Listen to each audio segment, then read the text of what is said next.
I need to get off the ship. I need to get off the ship. No!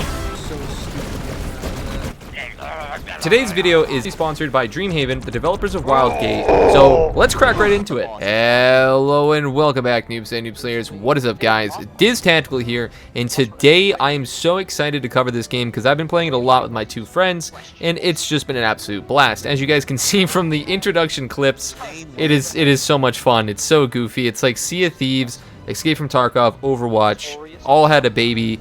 And it's just fantastic. This game's called WildGate, the 20-player extraction shooter from Moonshot Games. Think of, again, Sea of Thieves in space, but with ship combat, boarding, sabotage, and an artifact that you either grab or fight for. This game was actually released only a couple of days ago on PC and consoles. It's been making waves, so let's break it all down. Now, we're going to go over the overview and core loop of the game. The match setup is 5 crews of 4 prospector players, each drop into the Reach. Procedurally generated asteroid field with 15 points of interest and 5 random hazards per match. Now, the beginning of the match, essentially what you're going to be doing is spawning near POIs, scanning those POIs, getting loot, upgrading your ship, and just getting equipment that you're going to need. Now, what this can be is bomb traps that you attach to enemy ships, clamps so you can push enemy ships away, laser beams, better guns for your ship, all the good stuff. And it's so cool that like the environment can just absolutely ruin you. And then what I am kind of looking for though in the future when it comes to this is a little bit more challenge with those POI interests, because it seems like there's only a few of those on the map, which I get, but you know, it is what it is. Now, the win conditions is you escape through the wild gate with the artifact, which when you capture the artifact, the entire lobby is alerted of the location. So then you're going to have all the enemy ships just bearing down on your position and probably trying to gank you. Or, which is the most common thing from what I've seen, is eliminate all rival ships. If 60 minutes hit, the Reach wins automatically, match ends. I've never actually seen this happen. Most matches, I think, normally average about 25 minutes or less. That's actually a pretty good timing for a match, in my opinion. Now, the gameplay mix combines spaceship duels, resource gathering, first-person boarding, sabotage, turret defense, and environmental threat management. It's chaotic but highly strategic. This game is fantastic in that sense. I really hope that they maybe add more to the matchmaking. Instead of 5 ships, maybe 10 ships, because I feel like 5's a little too small. But it is still so much fun with those 5 people, because you're constantly on edge trying to watch out for enemy probe drones that could be scanning out your locations. Then you may be getting hunted down by a ship. And it's awesome in the fact that you can also literally steal ship components from the enemies mid-battle, and it's just such a blast. Now we're going to talk about the ships and Reach hazards in this portion. So there's 4 different types of ships right now. There's the Hunter. It's an agile gunship, moderate health. It's the starter ship that you get. The Privateer is like your basically battleship kind of thing. It has 100 health, 6 turret hard points, high projectile speed, secure sides. Now, it's very important about the secure doors, because enemies can actually open up your doors and get inside versus trying to blow them up or beat them down.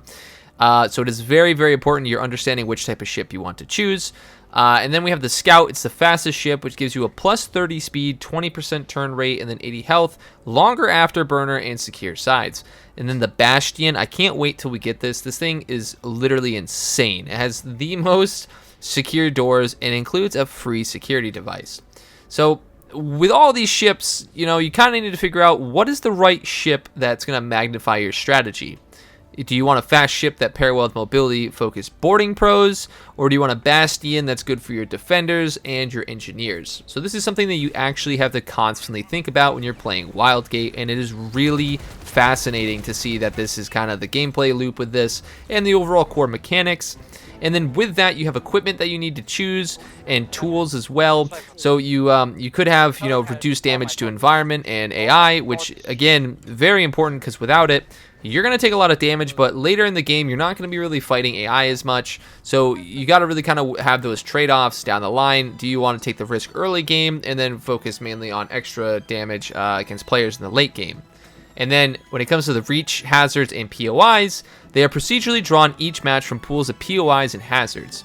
Asteroid fields, rogue turrets, leech nests, storms, derelict wrecks, mining stations, so on and so forth. I've seen so many different of these, and it's really just interesting to see how it's never really the same every single match, which makes it so you kind of can't be very predictable, and you can actually spawn right next to other players too. which makes it really interesting at the start of the match, where when you guys both don't have a lot of ammunition for your ship or a lot of ice, so then you guys end up boarding each other for like 20 minutes straight, as you can see in some of the clips I'm about to show you here.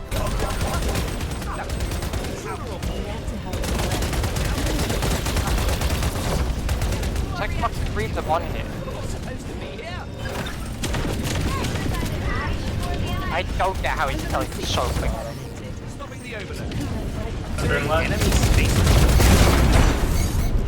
I dispatched the enemy. There you're on. Don't worry, guys. I overloaded their ship. I got this.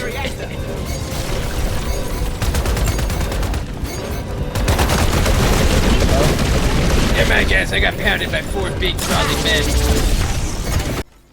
So, as you can see with that, we constantly were fighting these guys for like 15 minutes, constantly trying to board each other, and we just kept getting wrecked. Like, neither of us could actually win. It was a stalemate until another ship came by and just schwacked us both. Hazards, by the way, damaged ships require resources, like I've mentioned before, ice and fuel. Resource gathering is vital. This is the name of the game. If you are able to get a lot of ice, you're able to constantly regenerate your shield over X amount of time.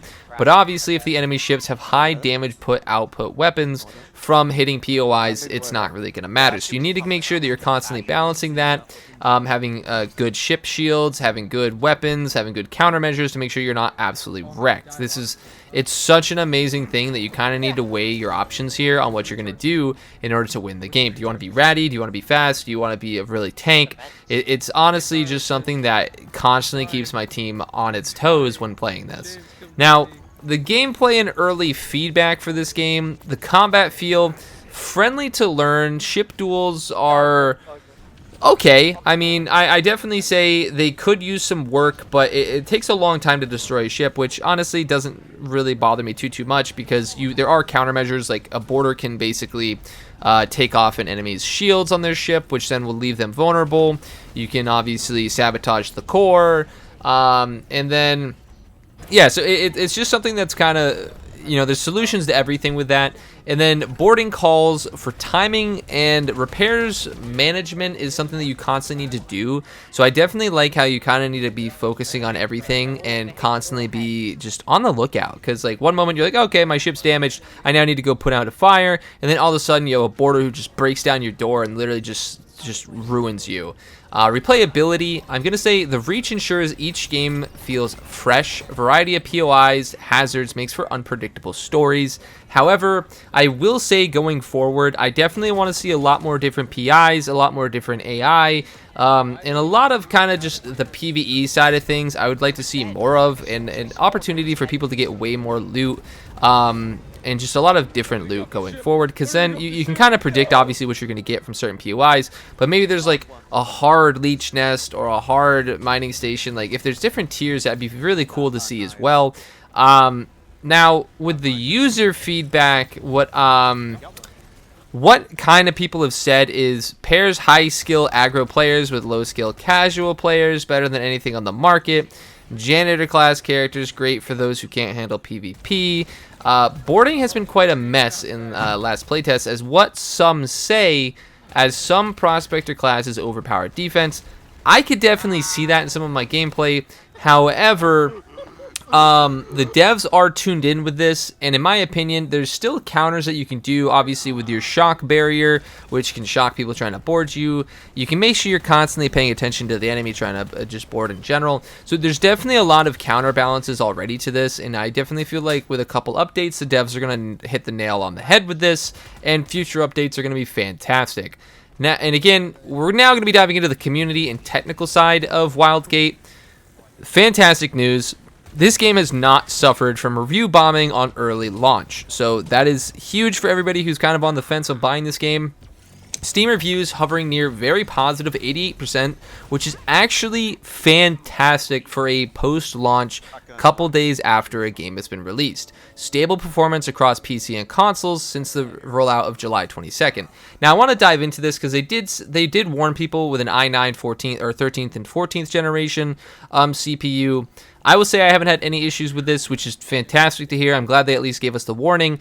And, you know, it feels like a very polished game, a game that is done. I haven't had too many issues with this game so far. I've had some issues where when it comes to PvP, but I could just be a skill issue.